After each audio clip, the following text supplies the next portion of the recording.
Started with our agenda for today's program. And I'm going to start with a few announcements. One is to let you know that because the food bank room is unavailable on December the 16th, we will be meeting in an alternate location. And we're about 2 millimeters away from confirming what that's going to be. We'll likely be at Mott College's Regional Technology Center that day, but we'll give you confirmation of that well in advance. But just make a mental note that on the 16th of December, we will not be here. We will be elsewhere, most likely at Mott College. With that, we obviously are not going to have our usual in-house catering service. And so we're going to have to find an alternate way of delivering you lunch that day. And I just wanted to get a little bit of input. I haven't done pricing yet to know what is possible or not possible within our regular meal budget. But basically it comes down to something like Luigi's or something like a box lunch from Hoffman's. Those are kind of like the 2 styles of options that we're likely able to consider. And so I just wanted to see, does anybody have a strong preference of going one route versus the other? Is there anybody who would clearly prefer Luigi's? Is there anybody who would clearly prefer box lunch? Is there anybody who really doesn't care one way or the other? All right, most of the people, thank you for being flexible. Yes.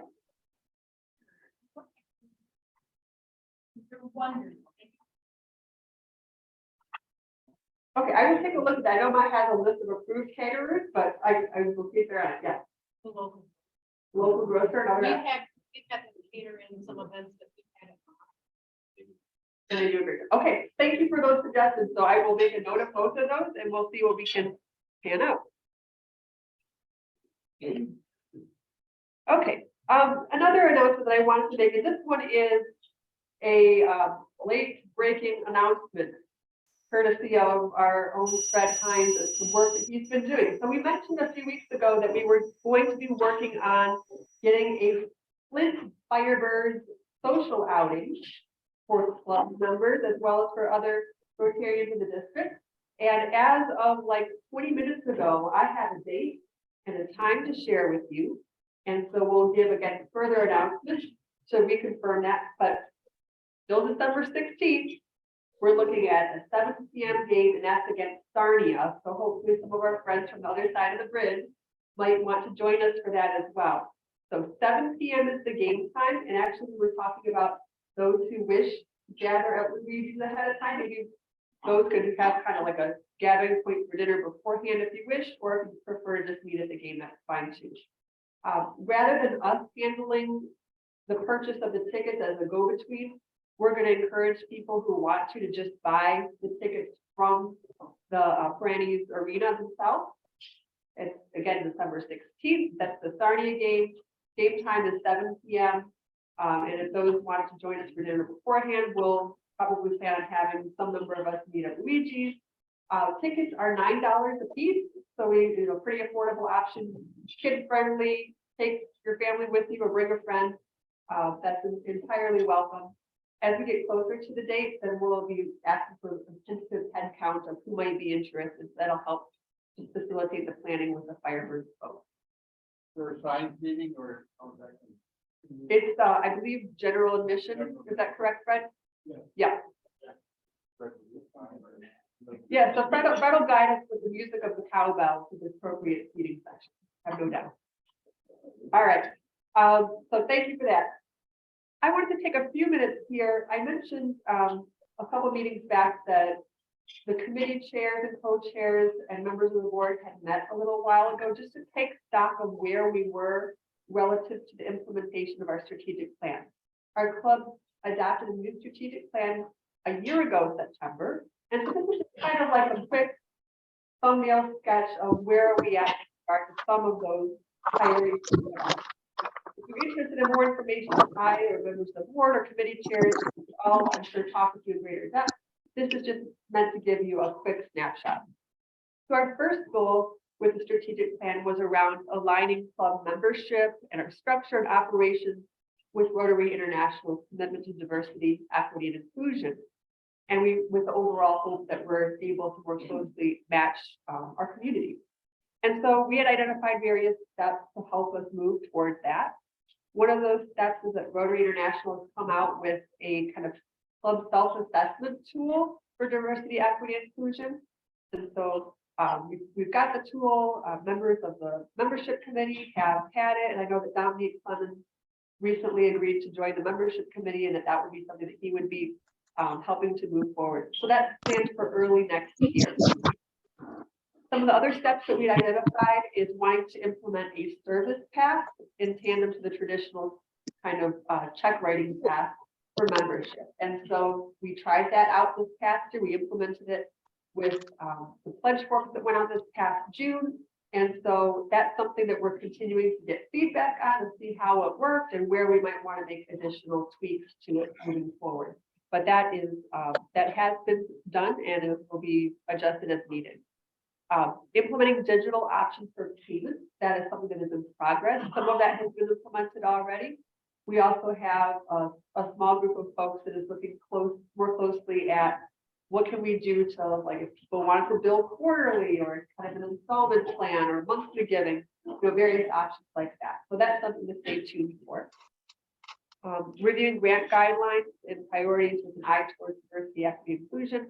That again is something that we identified as a 2023 item. And then thinking out opportunities to include people from underrepresented groups in all aspects of the club and leadership. That's ongoing. Several people have been thoughtful about who are you trying to invite to the club or bring along as a guest, or you might have seen like an increase in various themes and even what I try to present this year from the podium in order to be as reflective as possible of our full community. So that's an ongoing effort. The second goal was really around deepening our awareness in terms of each other and our sense of connection with fellowship and service.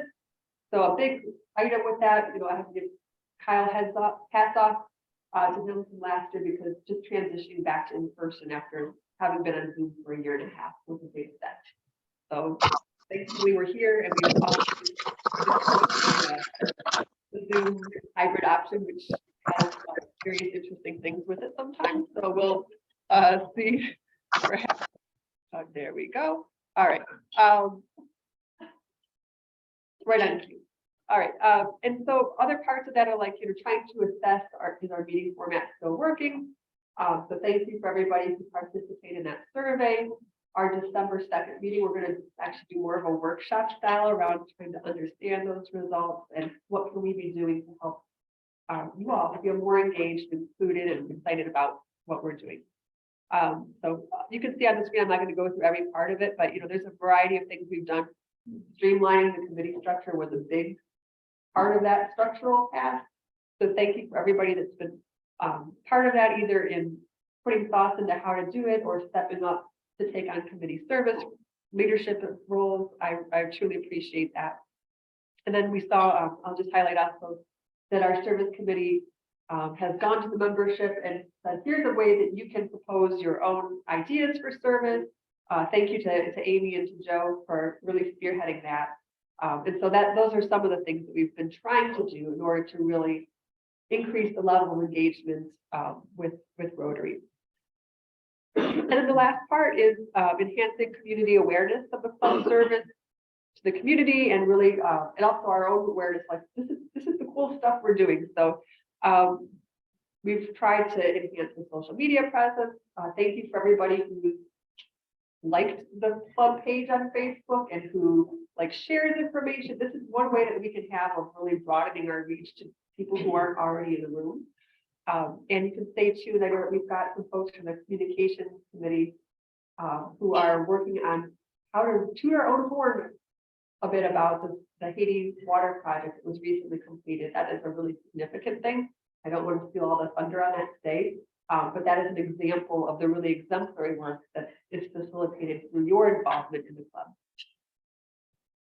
Okay, so I'm going to stop with that and actually turn to something that is a lot of fun. And that is a Paul Harris Fellow presentation. And in fact, this isn't just any Paul Harris Fellow presentation, it's a +4. So the Paul Harris Fellowship, as you know, was named for Paul Harris, the founder of Rotary, who started Rotary with his 3 business professionals in Chicago in 1905. So the fellowship was established in his honor in 1957 in order to express appreciation for contributions of $1,000 to the humanitarian and educational programs of Rotary International and the Rotary Foundation. So those programs include an array of projects that help to save lives or improve lives throughout the world. And the Haiti Water Project would be an example of that kind of work. So whether it's around potable water or international peace building or maternal child health, there's just a variety of ways in which the Rotary Foundation is actively involved in trying to create a safer, more just, healthy world for everyone. The foundation programs are funded through the efforts of Rotary, and they have the impact of benefiting actually millions of people around the globe. And so everybody who's in this club who contributes to the Rotary Foundation is part of those efforts.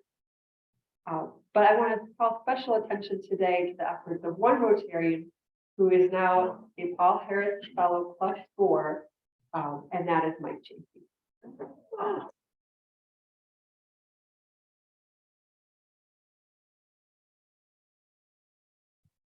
So he is actually getting not just his +4, but also his +3 today. So he gets a 2-fer. So there you go. And so Mike, your contribution to the Rotary Foundation is allowing suffering, improving living conditions, and providing educational opportunities for people throughout the world. For that, I truly thank you. And Rotarians, I want us to please stand and offer our most sincere congratulations to Mike Chafee.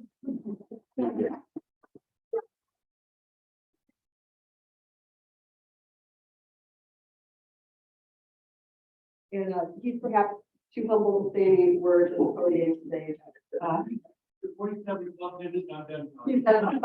Gotcha. All right.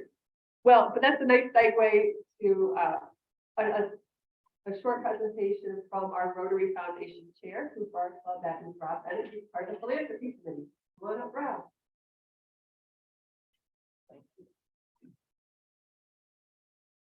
So I want to talk about this in a minute. Congratulations, Mike, officer. It's kind of a funny, not funny thing, but how many were in this room maybe 3 or 4 years ago? And I know there are a lot of those that were here, a little bit smaller. I think the podium was set up over there. And Nick Godleski came out with the bass and played his bass for the first time from the Rotary Foundation. Well, Nick Godleski played on the stage at Capitol Theater last Friday night. So he's come a long way. He's still sort of in the bass, but the sound was a lot better. So congratulations, that was pretty cool. That was my second favorite night at the Capitol Theater next to OAR. So you got that going for you. Yeah. That's right. So anyway, that's the casket. Thanksgiving is this week. You're going to hear a lot of buzzwords that we've all heard before. Black Friday, the day after Thanksgiving. Cyber Monday, which is Black Friday for internet sales, things like that. But you'll hear about Giving Tuesday, which happens once a year, you know, coordination with Black Friday and Cyber Monday.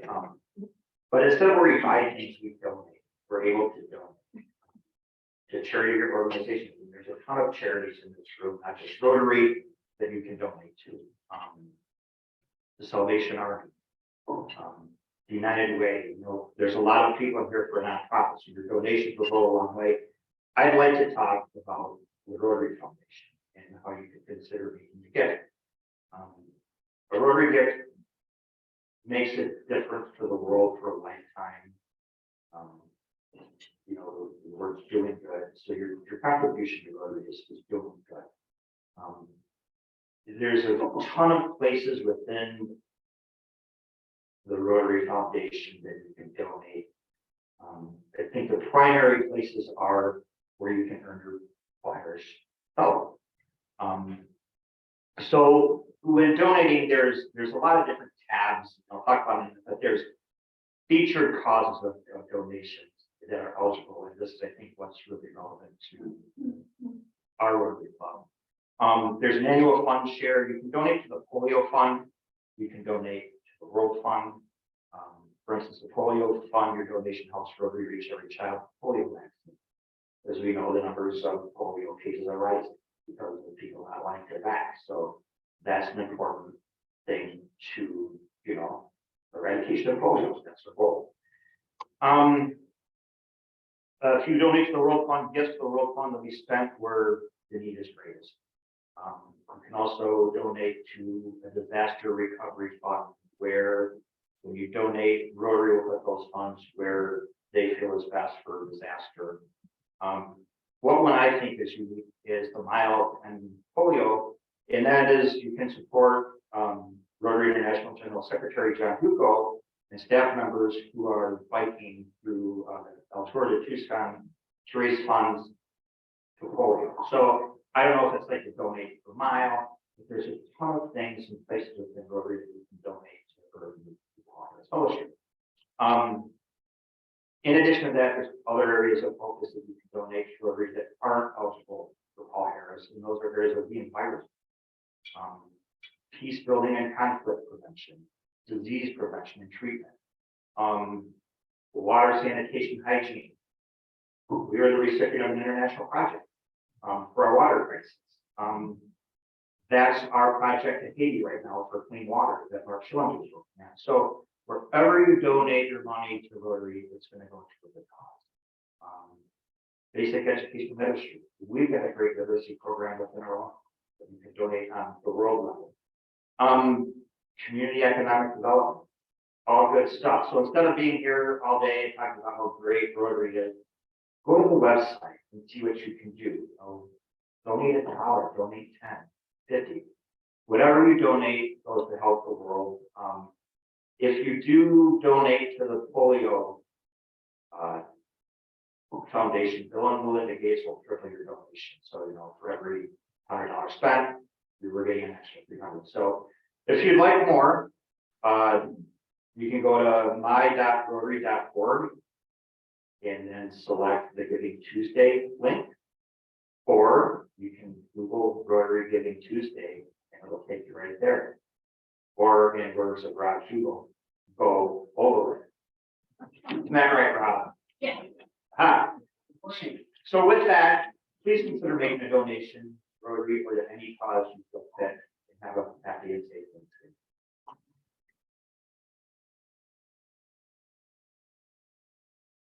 All right, Rob, thank you so much. And that's a terrific reminder that it doesn't have to be just on your platform, like there's occasions throughout the year where we can continue to make a difference.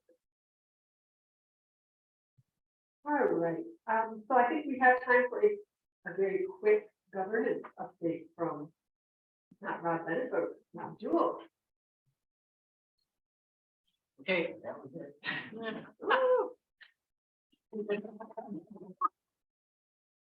The technique to get applause before you come up here. All right, elections were held, results are being finalized and then certified. Candidates were elected, others not, proposals passed, and proposals failed. And democracy continues. Special thanks and appreciation to those of you who participated, whether being informed, campaigning, voting, and also special thanks to those of us in our club who pursued election this year. Fred, the schoolboy, Ashley, schoolboy, also Dominic, County Board of Commissioners, as well as Dale. Remember his name. Anybody that we left out, thank you for your effort. As you may or may not know, the Rotary Club has a standing invitation to the Mayor of Flint to attend our club. And it has been our tradition to invite newly elected mayor to attend and provide comments. However, it's only appropriate that we wait until the mayor election results are certified and that Mr. Neely has an opportunity to be sworn in and provide his commentary for his second term as a prelude to his attendance for us here. Again, special thanks for people being involved. We shall continue in February with our chief elected officials presentations, and we look forward to that. Again, our special thanks and appreciation for each of the efforts that you have done in being one as a Rotarian in regards to the four-way test as a citizen of Flint, Genesee County, Michigan, and the United States of America. Now, oh, what's this? Oh, I'm sorry. There's another line here. Something about there's a gathering next week where a prominent character known as a turkey makes presentations and so forth, and thought would add a little bit of humor before I leave the podium since I already have a handle on it. Okay, why did the turkey cross the road? Pardon me? Okay. Because he wanted to get to the other, because the chicken had the day off, all right? But why did the turkey cross twice? To prove that he was not the chicken and so forth. So I could go on and on and on, and I love telling turkey jokes. However, I have a real problem and I can't quit cold turkey. But before I go, what does the turkey do when it goes online? What is it? Go. Okay, I'm going back. All right. Thank you. Oh, all right.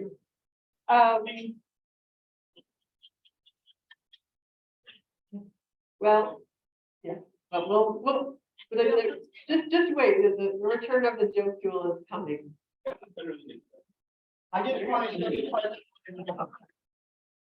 Oh, goodness. All right.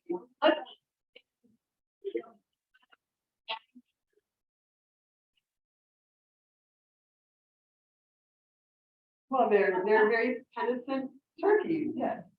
All right. Any health or welfare updates?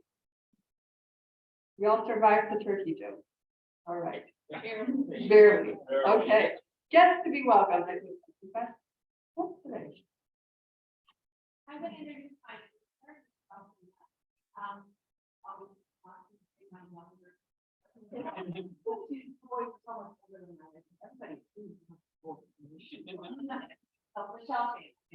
But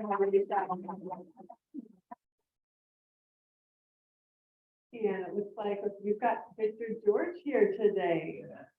Would you like to stand and be recognized? One person seems to be again Rotarian in the club. Glad to have you. Coming back. That's right. I've got to go through. Right. Well, I might not make it. I get my I'm sure Bob will make sure all the bases are covered. Thank you all. Indeed, glad to have you. Any other guests here today? I don't think we have any on Zoom. So with that, we'll proceed with the 50-50 raffle. Take out those tickets. Yeah, take out those tickets, please. I take care. Now.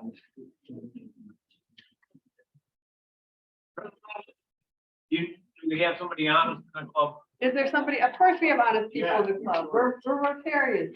Michelle, would you like to do the honor to draw the That would ticket? be perfect. Carefully, Carefully stir it first. Now let's select the third place winner. Would you like to, or? Sure, I can read that. Yes. 84106. That would be. Mike. Hey, perfect. All right. Like Chafee, I'll deliver that on the way by. Mine is a service charge, of course. Second. For second place. Second place is 83974. Connie, all right. A soon to be retiree, add this to the fun. And now for the first place, and 3 gallons of gas or 3 gallons of gasoline. If you're getting the economy grade. All right, we have 84091. Oh, Elizabeth Cummins. Thank All you right, very thank much. you very much. Okay, and it is, of course, the last day of the month in which we're having person Rotary meetings. That means it's birthday time. So, Joel, would you mind joining us here for some birthdays?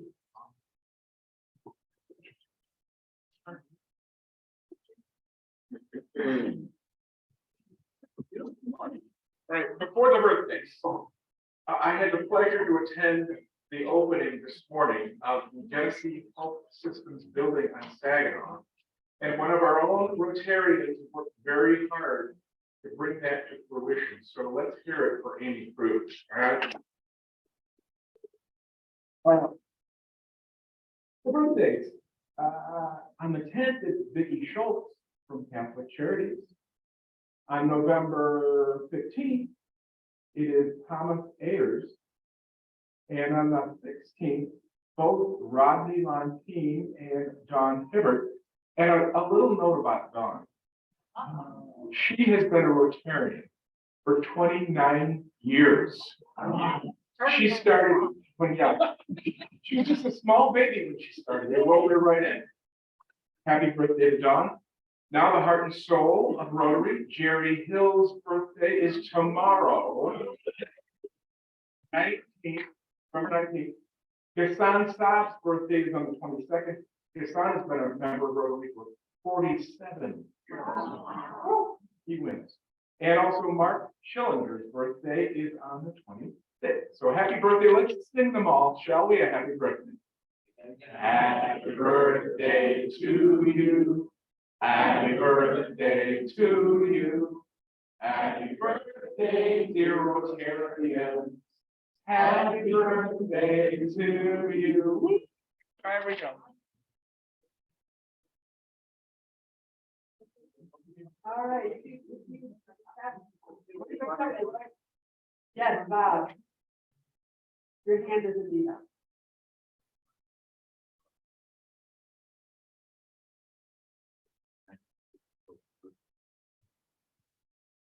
He's also retiring. So what I brought with me is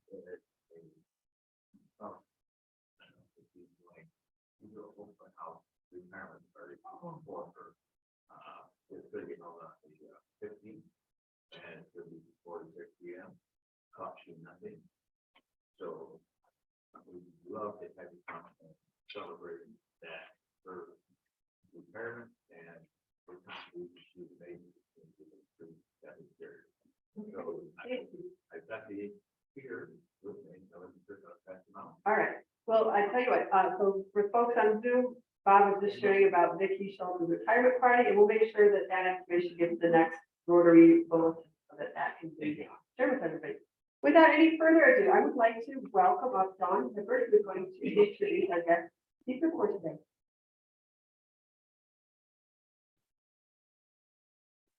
Thank you. It is my pleasure today to introduce you to Ty Kraus.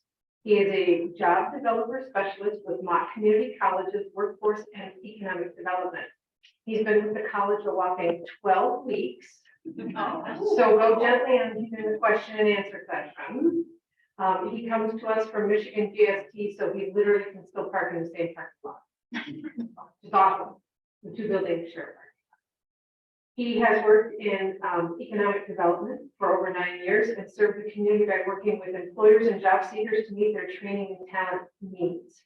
He has a degree in political science. He didn't say from where. Central Michigan. Fire ships, and a degree in public administration. Northern Michigan, I don't know who they are. For the Wildcat. Woohoo! All right. So please join me in giving a warm Rotary welcome to Ty Kraus.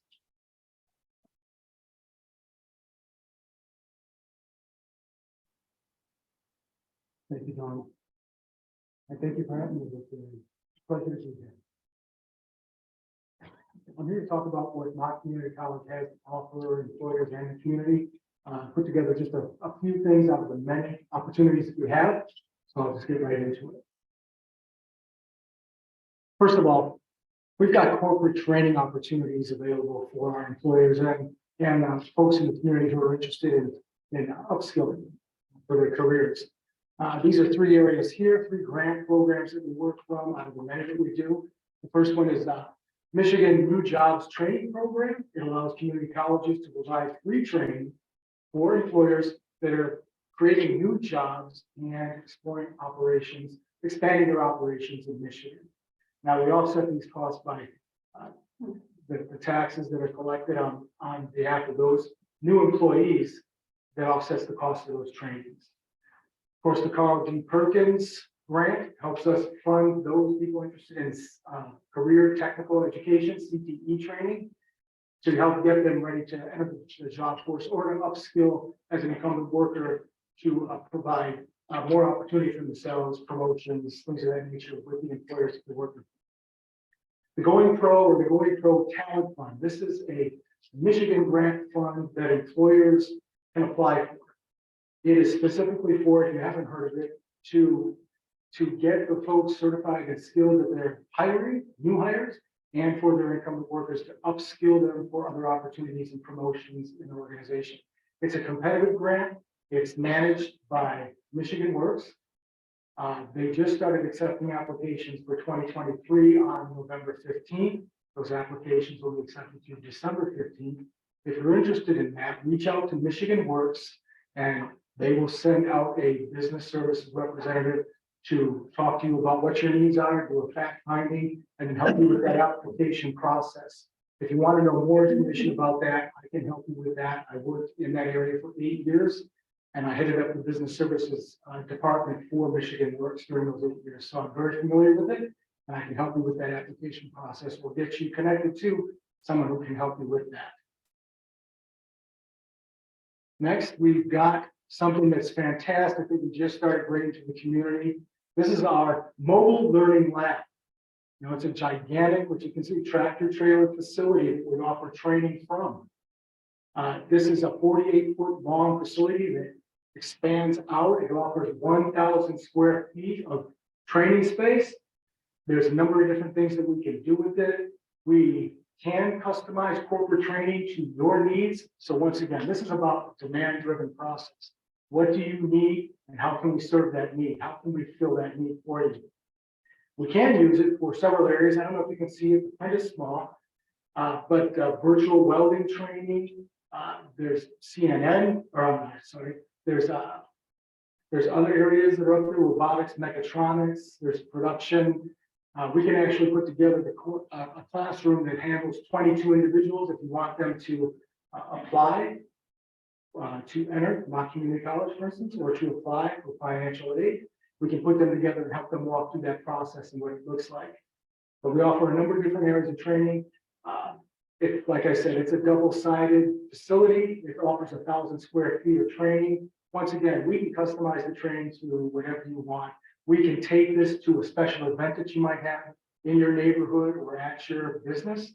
We pull it right in there. You can have it as long as necessary. If it's a weekend or just a couple of days, we park that there. We make it available to you. We can bring the training. We can bring the individual who's going to do that training. So we actually work with you to fill the need that you have. And we look forward to doing that. It's a big part of what we're doing now, taking it to the community. That's a big part of what we do, serving the community. Oh, let me back up on that. I can.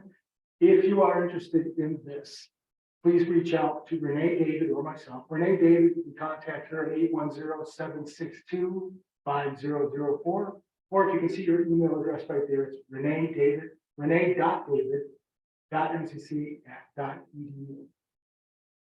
At MCC. Sorry about that. But yeah, she can help you. She can get that book for you. She can find a trainer that specifically serves your need, the training need that you might have. Or please contact me. I've got business cards here. I'll hand those out when we're done, and I can take care of that for you.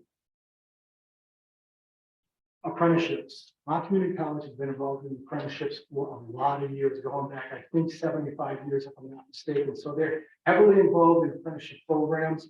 They can help you in any occupation that you're thinking about doing an apprenticeship with. And typically, the history has been manufacturing. Well, that's kind of gone by the wayside. We're talking about apprenticeships in any occupation that you want to put one together for. You can come to us and we can help you develop that. We can help you write that apprenticeship program. We structure it according to your needs once again. And the first part of that is on-the-job training. So that's the technical hands-on training that you need. And also the related RTI, or the related technical instruction, which is in the classroom, where we give them the classroom training. So we work with you to decide what that looks like. We can help you with applying for that United States Department of Labor registration, which gives you a registration with the USDOL, which is really important. It's really recognized. And we can provide the support to get that completed for you. Once again, it's employer-led, so it's based on your needs. Once again, to serve you, the employer. We want to serve your needs. What does that look like? How can we help facilitate that and make it happen for you? The Michigan Reconnect. This is a really important grant for folks that are 25 or older. It can help them upskill or even earn that associate degree. We're talking upskilling with certificates that are industry recognized and transferable. So if you're working for one employer, you've got this certification, you get an opportunity with another employer somewhere else, it's recognized in the industry. You can transfer it. So that's really vital to folks that are 25 and older. One of the things about this to understand, you have to apply for financial aid as you enter the school. It's a last dollar asset, if you will. So the Pell Grant that you receive will help pay for your education, and whatever is not covered is covered on the back end by the Reconnect grant. And here's something we're really excited about. This is the Workforce Promise. We've been working on this for a couple of years. I'm just getting involved with it. I think it's a tremendous opportunity for us to work with employers to fill their needs. So once again, we're going back to that theme that I keep hitting on. The Workforce Promise is between Mott Community College and employers who want to sign up for this program. It's us providing you with the students who are ready, they're job ready for an opportunity with your company or organization. So our promise to you is to provide you with employment ready graduates from Mott Community College. Their career readiness skills, they have technical skills, and the foundational skills. The foundational skills are the soft skills that we keep hearing about and talking about out in the community. And I'll get to that in a moment. We've got some badges that are assigned to that, and these students will earn these badges as they go through their education. Our promise to you is that you get first crack, you get prioritization when it comes to these folks who are leaving that program. We will put your organization logo on my community college website to show that you are a partner in this program. And that's how important it is to us. You'll have direct communication with my community college faculty, staff, and students, so you can stay engaged and proactive, and vice versa. That communication to meet your needs, once again, is vital to this working out properly. You have access to representation at the college, so we give you access to the classrooms, through presentations, workshops, interviews, hiring fairs, whatever it takes to make you connected, to get you connected to those students who are getting ready to come out.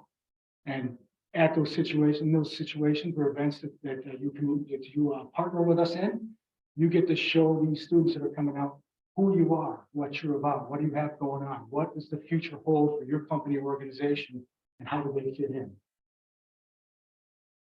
And then the skills promise, which is a very important piece of this, is that when it's all said and done, if you decide to bring on one of these folks who graduates from my community college, you bring them on board, and you find that maybe they're deficient in one area, and they might need a little bit of retraining. So between 60 and 90 days, you discover this person needs a little bit more upskilling. You can send them back, and we will take care of that for you at no cost. We want to make sure you're getting what we've promised you, and that's one way that we do that.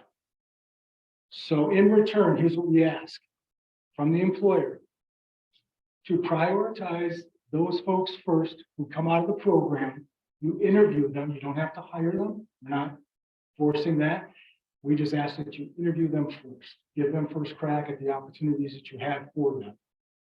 Give us feedback on these employees. If you do bring them on board, give us feedback. Give us feedback on the workforce promise.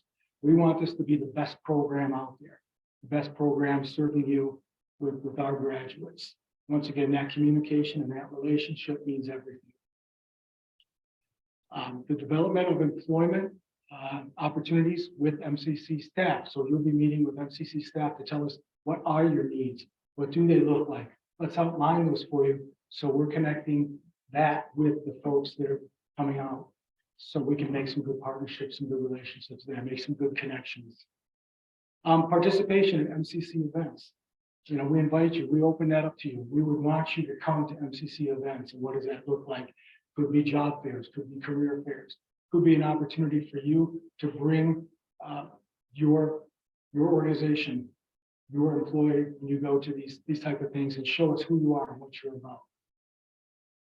And then presentations to MCC students. Yeah, another opportunity for you to communicate to the students who you are, what you're about, what the future holds for them. And it gives you a chance to talk to them and pretty much advance who you are and what you're about. Here's the soft skills that we're talking about. In our talks in the community over the past couple of years, we've learned that soft skills are so very important to folks that they're hiring on board. You need this, you want this. These are the areas for which we're most important, these 8 badges. These students will be earning these badges as they work through their program. So when they leave, they've got these soft skills and they're ready to come to work for you. Things like career management. What does that look like for them as an individual? What are their goals, short-term and long-term? Can they work with you to set those goals? And what are they going to do to make sure that they're meeting those goals and that they're serving what they've been hired to do? Other areas like oral and written communication, very important for someone coming on board. Can they communicate effectively? Can they work in a team environment? What does that look like to them? What does it look like to you? Working in a team environment is vital now. There aren't that many positions I can think of anymore where you're an individual working alone. It's all about team and working together to make things happen. So we've got all those badges, and they'll have each one of those badges as they come out of the program. Very important to us and very important to the community. This is one other way of us meeting the needs of our employers in the region. Another area is short-term career training programs. These, once again, we're talking about them earning certifications or credit in these areas as industry recognized credentials. So once again, we're coming down to those industry recognized credentials, those certifications. You can see a large list here of opportunities they have, non-degree programs. We've got multiple industries here and more. We've got advanced manufacturing, we've got business and professional services, energy, healthcare, human services, information technology, and more. We've got a whole lineup. And if you don't see it there, you can call us. We can put together something for you. Once again, serving your needs. Next, here, looks very small from here. I don't know if you can see it. But we've got 45, a list of 45 from accounting to welding.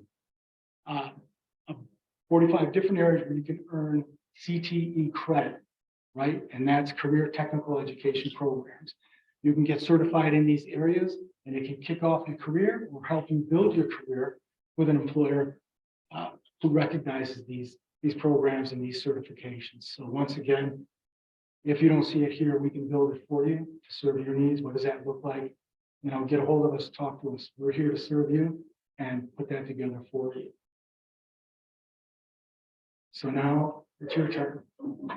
I know that was pretty quick and hopefully you didn't miss too much. I have put on your table a copy of what that workforce promise looks like. That's an outline of what it looks like. We do have an agreement that we sign off on as partners that makes us fulfill that promise to you. But that's a great outline. I ask you to take it home with you if you're interested, and then contact us if you're interested in getting on board with that. It's an excellent program, and we're looking forward to fulfilling that promise with as many employers as possible. Yes. What is the area that you're getting the most requests for graduates? Healthcare, big time. Healthcare is a huge demand for healthcare in the community. We know the hospitals that we've had around here. So we're looking for just caretakers, just folks can show up at people's homes and take care of them. CNAs is the next step, so certified nursing assistants. That's a big demand right there. MAs, medical assistants, and the like. Something that went out of fashion a while ago, LPNs, is making a strong comeback now. It's not quite a registered nurse, but there's a huge demand for it, and employers are looking for it that are in healthcare, and then registered nurses, of course. So we have training for all of those folks, and the next one would be manufacturing. Of course, that's always a big part of this area. Manufacturing, what does that look like? And how can we get folks ready to enter that workforce? Because of the changing demands. As we know, what we're seeing is AI, artificial intelligence. That's becoming a big part of what's going on. Computer technology, obviously, information technology or IT, engineering. So there's a big demand for that, and there's a big push to get students trained up so that they can make that transition. And that's what the workforce promise is about. That's why we're stepping up our efforts with everything that we have to offer. It's a build to suit world now, and we're willing to do that, to sit down with you, talk about it. Can we put it together? I pretty much can guarantee we can make it happen. So there's large demand in those. So advanced manufacturing and the areas I just mentioned, and then healthcare. That's where our biggest demand is coming from. Any other questions?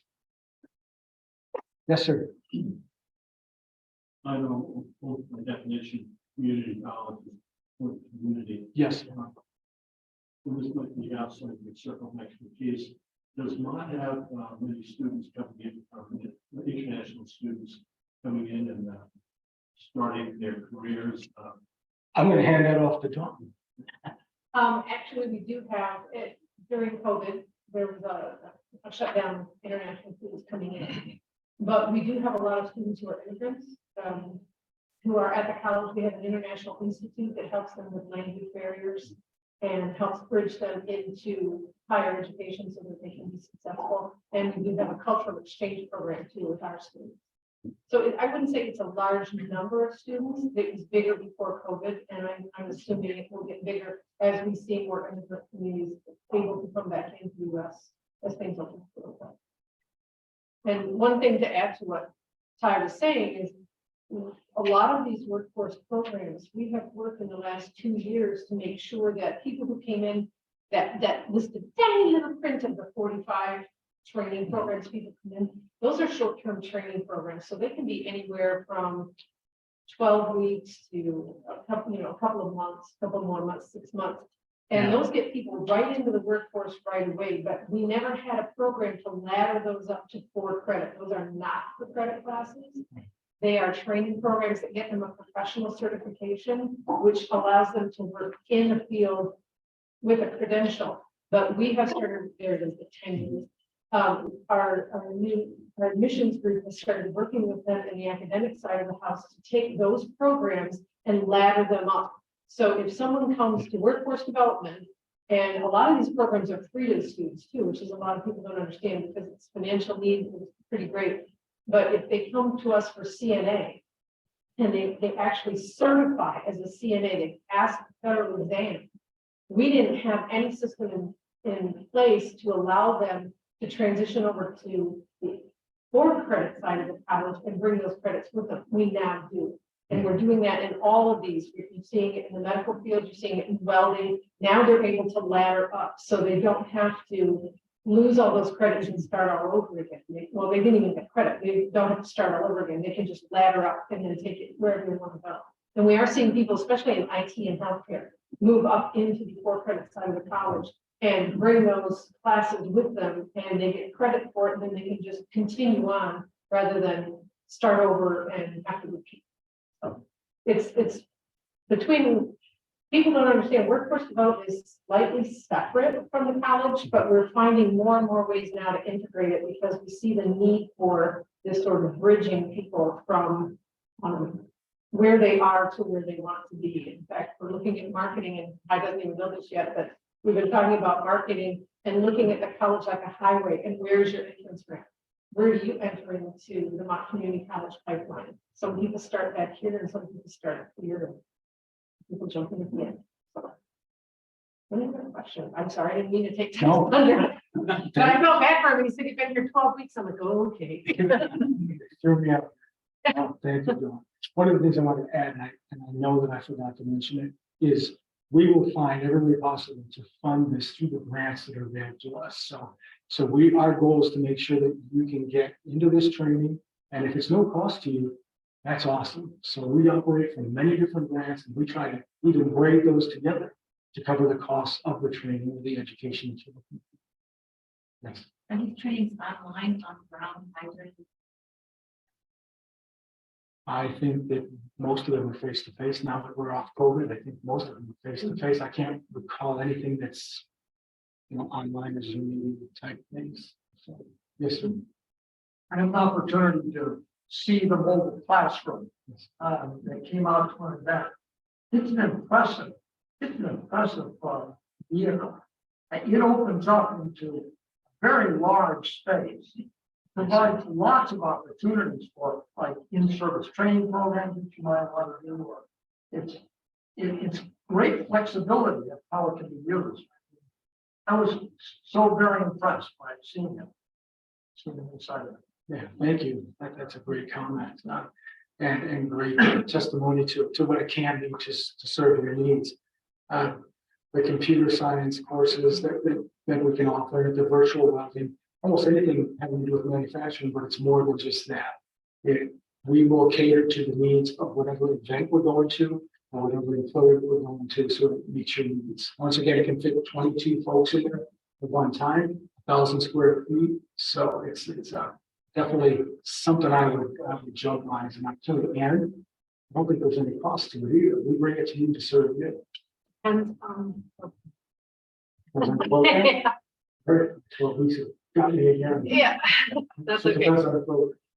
Well, it's don't know what Jim said. One of the coolest things is the virtual welding, because you put a helmet on the student and they're given the thing that looks like a ramped up pen and this little plastic sheet with these symbols on it. And when they drop that helmet down and they turn it on, they see a flame and they see how it's working. So it's a virtual, when we say virtual welding, it's virtual welding, but the actual experience for the student is as if they're wearing a welding helmet and they're welding something without all the heat and the spark. And it teaches all the different techniques of welding.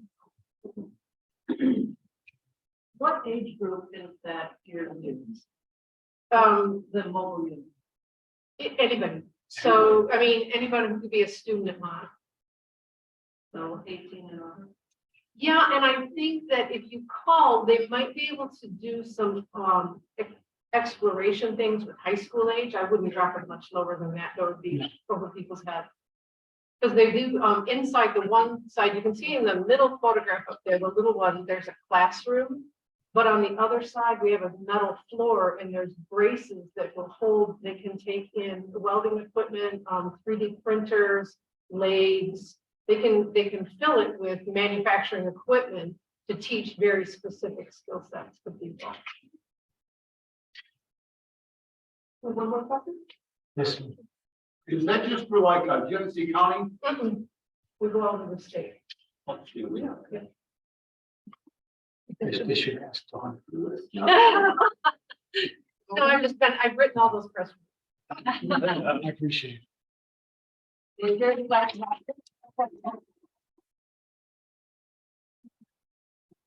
you. Well, and that's a tremendous resource for our community, and just to understand the way that some of the public policy opportunities around Mission Community Connect are really layered in here, so that truly there is a path forward for people to expand their career and pursue vocations. So thank you so much for that, for Ty and the supplemental info from Dawn.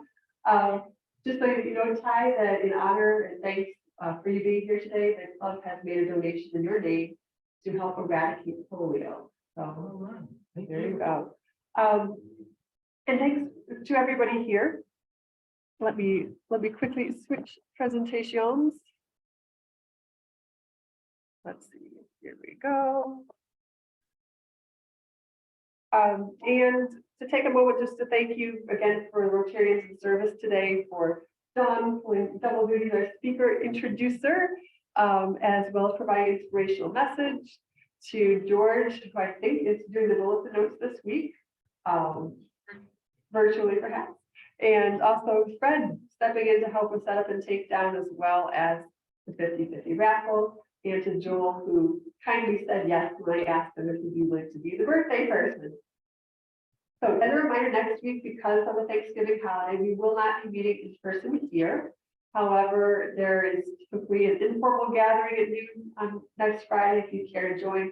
I believe Rob has signed us up for the White Horse this next Friday, so if you think you will be around and be interested, if you wouldn't mind just raising your hand, we get a little head count.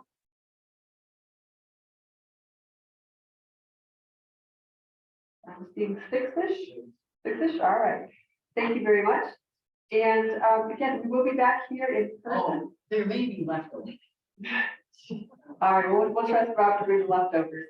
And then on December 2nd, we'll be back here in person, and we're going to be doing kind of a hands-on workshop all around kind of Rotary engagement, and inviting you to all help us figure out what would work best for our club moving forward that suits your needs. So I hope that you'll plan to participate in that. It's going to be a different kind of meeting, but a really important one to have your involvement. So with that, again, thank you. Hope you take this time to have a wonderful and safe Thanksgiving holiday, and that you continue to imagine Rotary, what it means for you, your community, and your world. We are adjourned. My pleasure.